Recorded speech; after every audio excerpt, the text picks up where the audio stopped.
कार्यक्रम के पुण्यार्जक हैं श्री नरेंद्र कुमार जैन, फर्नीचर वाले, कमला नगर, आगरा। दीक्षा मतलब संस्कार, अनुव्रत, और शिक्षा मतलब लौकिक।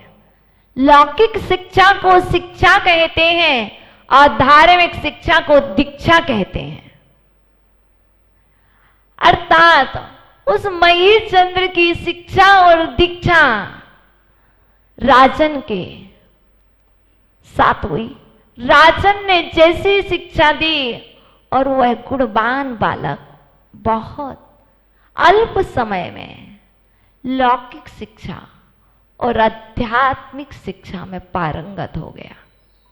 इतना ही नहीं, इतना अच्छे से पारंगत हुआ कि जैसे डॉक्टर मंजू जी जैन आज भक्ताम्बर जी की हीलिंग करती हैं, उनके पास यदि भक्ताम्बर जी के 45वें काव्य की वो शक्ति विद्यमान है, तो ये इसी महीचंद के पास आध्यात्मिक शिक्षा से वह प्राप्त हुआ जो किसी को प्राप्त नहीं होता है। क्योंकि ये प्रकोप अनादि से चला आया है। दोनों तरह के देवी देवताएं हैं, अच्छे भी हैं तो बुरे भी हैं, सम्यक दृष्टि है तो मिथ्यात्वी हैं, और ये अनादि से चला आया है, आज भी चल रहा है। क्योंकि काव्य सिर्फ व्यंतर, भूत, पिशाच, बाधा का निवारण करने वाला है। ये जो काव्य है, इस काव्य से कैसी भी बाधा हो, कैसी भी व्यंतर हो, कैसी भी भूत लगा हो, पिशाच, डर हो, भय हो, इन सब का निवारण करने वाला। क्योंकि कथा सुने उसके पहले जान लो ये क्या करने वाला है। और उस महीचंद्र मंत्री पुत्र ने अध्यात्म विद्या के माध्यम से भक्ताम्बर स्त्रोत पर इतना श्रद्धान हो गया था कि शायद ही मुझे लगता है विश्व में किसी का हो।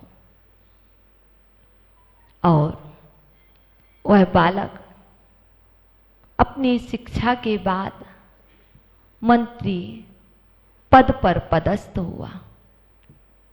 ठीक है, कोई बात नहीं। इसके बाद एक दिन जब वह बालक अपने गृह निवास की ओर प्रस्थान करता है, तो एक एकल बिहारी शिव सिंगल मुनिराज रास्ते से विहार करते हुए निकल रहे थे। ओ, दर्शन किए, कोई बात नहीं, चलेगा महाराज। दर्शन किए, लेकिन अभी कुछ भी नहीं, हमारा सिर्फ इतना ही काम है कि मुनिराज निकल ले, दर्शन कर लेना, आगे कुछ नहीं। निकलते जा रहे थे। वो मुनिराज खोज में थे कि मुझे कोई एकांत स्थान चाहिए है जहां पर मैं अपनी साधना कर सकूं। क्योंकि जैसे आप जाकर के देखते हैं कि मुझे कौन से रूम में रुकना है, कौन सा फ्लैट, कौन सी होटल, कौन सी जगह पर निवास करना है, वैसे मुनिराज उस स्थान की खोज में निकले थे कि मुझे आत्म साधना करना है, मुझे स्वभाव को प्राप्त करना है। मैं कब तक समाज के बीच में रहूंगा? जितने समय तक समाज के बीच में रहते हैं उतने समय मात्र बाहर में रहते हैं। अंदर में जाने के लिए एकांत की आवश्यकता है। और मुनिराज उज्जैन नगरी में घूम रहे थे, और उज्जैन नगरी के मुनिराज एक जंगल की वन की गुफाओं की ओर पहुंचते हैं। ओह, एक गुफा बहुत प्यारी है। जैसे संवेद शिखर जी का पर्वतराज यहाँ पर बना हुआ है, ऐसी ही वहाँ पर माना की एक गुफा थी, काफी लॉन्ग टाइम से थी। और मुनिराज निर्णय किया इससे अच्छा तो कोई स्थान हो नहीं सकता। शांति भी बहुत है, लोगों का आवागमन भी नहीं है, यहाँ पर हम बहुत अच्छे से ध्यान कर सकते हैं, विशुद्धि को बढ़ा सकते हैं और विशुद्धि बढ़ा करके अपना एक ना एक दिन हम गुण स्थानातीत हो जाएंगे, कोई बात नहीं। इसलिए मुनिराज प्रवेश कर गए। लेकिन ध्यान रखना, यदि किसी के घर में बिना परमिशन लिए प्रवेश करोगे तो बताइए वो कब तक स्वीकार करेगा? बताइए।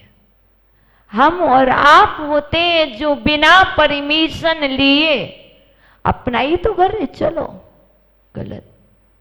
पहले कह दिया है, कहीं भी जाओ, कभी भी जाओ, किसी दूसरे व्यक्ति के मित्र के घर भी जाओ, तब भी निस्सही असही का प्रयोग करो। गुरुदेव ने कहा है, आहार चर्या करने जाओ, निस्सही कह के प्रवेश करो, वापस आओ असही करके वापस आओ। लेकिन मुनिराज उस गुफा में प्रवेश कर गए। मुनिराज ने कहा होगा निस्सही, मुनिराज ने कहा कि नहीं कहा मुझे ये नहीं पता, वह तो वह जाने। देखे ना, वह स्थान सामान्य व्यक्ति का नहीं था। वह स्थान कोई विशेष, कोई प्रसिद्ध, जिससे बहुत नाम सुनने से डर लगता है, जिसका नाम सुनने से हाथ पांव ढीले पड़ जाते हैं, शरीर कांपने लगता है, ऐसी वहां पर निवास करने वाली चंडी देवी निवास करती थी। सारे उज्जैन शहर के लोगों को, बच्चे बच्चे को मालूम था इस गुफा में चंडी देवी का निवास है।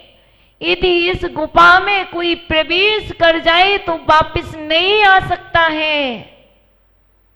मुनिराज प्रवेश कर गए। मुनिराज प्रवेश करने के बाद ध्यान करने एकाग्र होकर के बैठे थे। ओह, क्योंकि पहले तो आप बिना पूछे आए हो, आपने परमिशन नहीं ली है। परमिशन नहीं ली है तो मतलब समझते हो क्या होगा? हम आपको कष्ट पहुंचाएंगे। आप जानते हो उसका विकराल रूप होता कैसा है? काली होती है, काले काले होते हैं, हाथ में बहुत सारे अस्त्र शस्त्र होते हैं, जीभ बाहर निकली होती है, विकराल रूप होता है।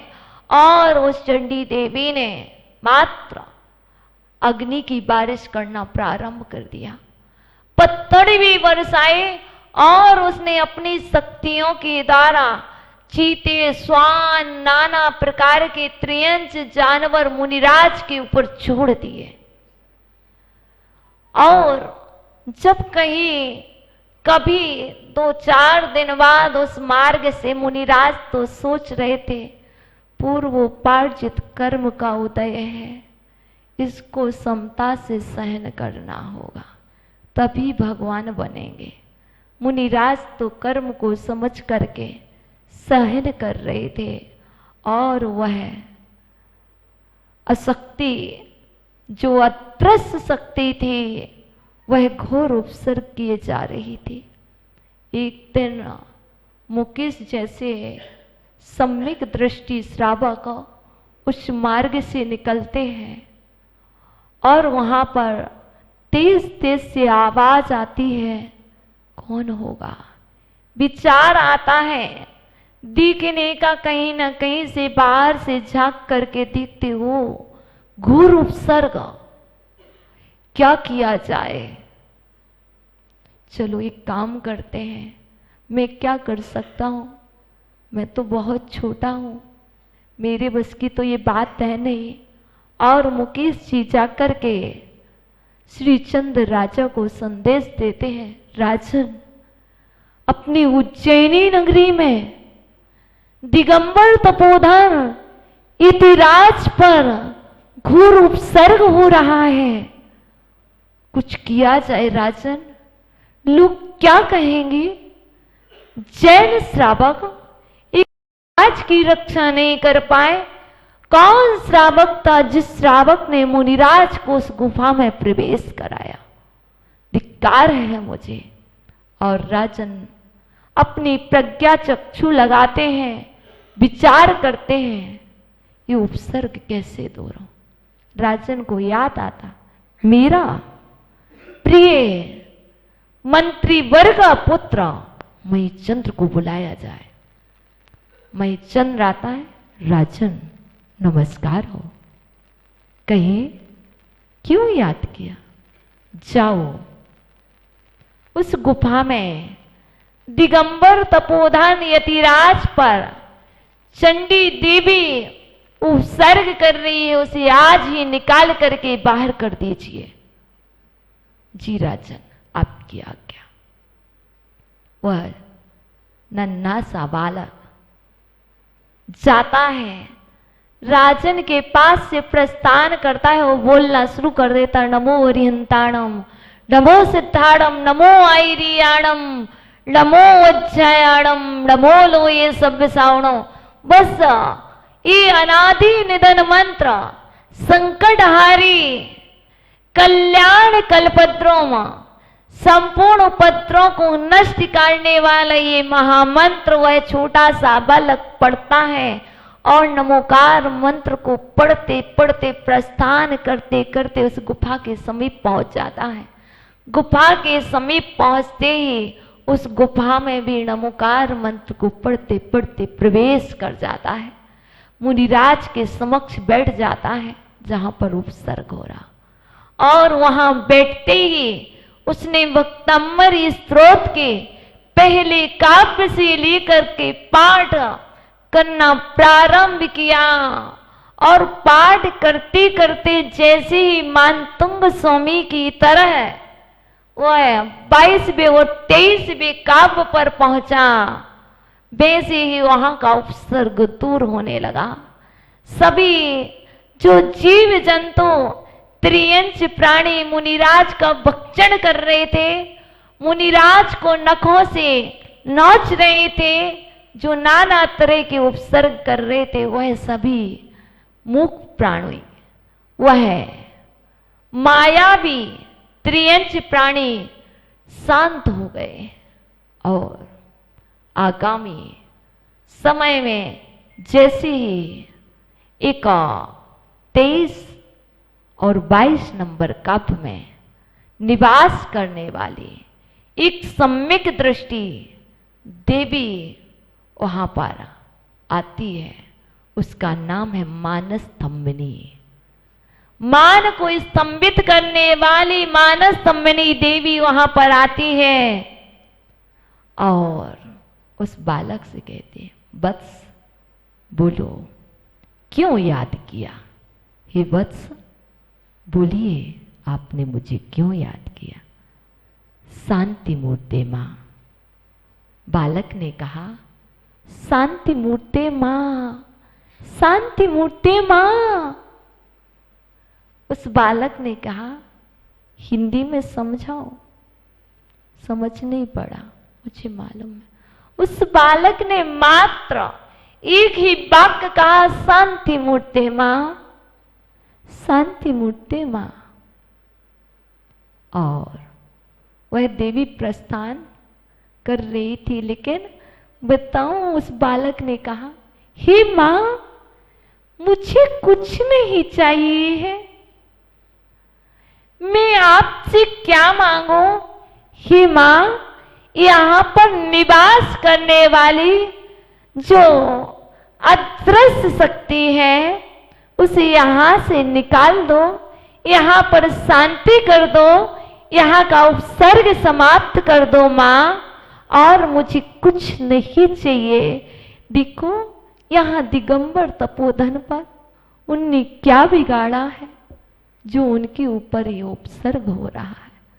और उस मानस स्तंभिनी देवी ने वहां पर जैसे ही शांति की तो सारे पशु शांत बैठ गए, और वह जैसे ही उस मानस स्तंभिनी देवी ने अपना हाथ ऐसा घुमाया, सिर्फ ऐसे चारों ओर घुमाया, और वहां पर निवास करने वाली वह चंडी देवी आकर के चरणों में गिर गई और गिर कर के गिड़गिड़ाने लगी।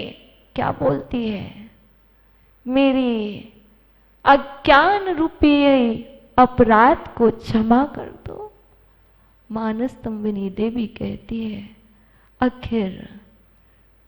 आखिर तुझे दूसरों को कष्ट पहुंचाने में बड़ा आनंद आता है।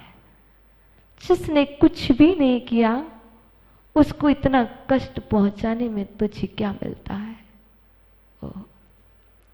बहुत विचार करती दोनों की आपस में, बहुत बातचीत होती है। वो नीचे पड़ी रहती है और मानस्तंभिनी देवी खड़ी रहती है, क्योंकि जो चंडी देवी थी वो स्वभाव रस था और जो मानस्तंभिनी देवी थी वह स्वभाव का रस था, वह सम्यक्त का रस था।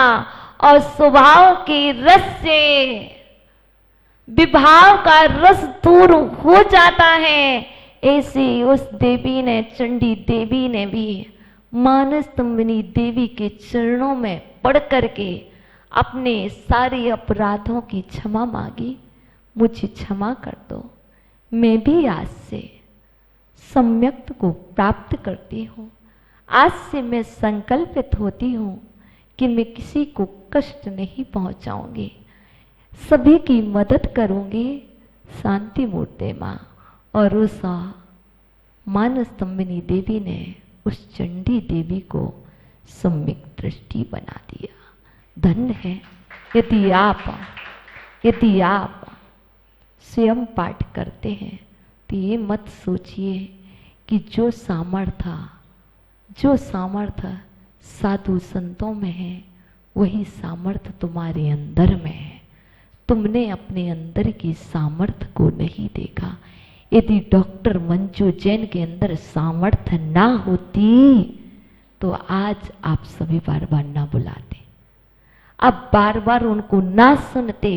जिसके अंदर श्रद्धा होता है, जिसके अंदर विश्वास होता है, उसके अंदर वो अदृश्य शक्ति होती है, वह अपने कार्य कर लेता है। इसलिए आप इस काव्य को पढ़ करके, स्मरण करके, यदि प्रतिदिन इस काव्य को 108 बार पढ़ा जाए, इस काव्य की रिद्धि को और इस काव्य के मंत्र को 108 बार पढ़ के 42 दिन की साधना कर ली जाए, इसके बाद आप दूसरा कार्य कर सकते हो। पर अभी तक कोई ऐसा नहीं है, हम भी ऐसे नहीं है कि हमने भी कभी पढ़ा हो, क्योंकि प्रतिदिन तो पढ़ते हैं पर एक ही बार पढ़ते हैं। इस कार्यक्रम के पुण्यार्जक थे श्री नरेंद्र कुमार जैन, फर्नीचर वाले, कमला नगर, आगरा।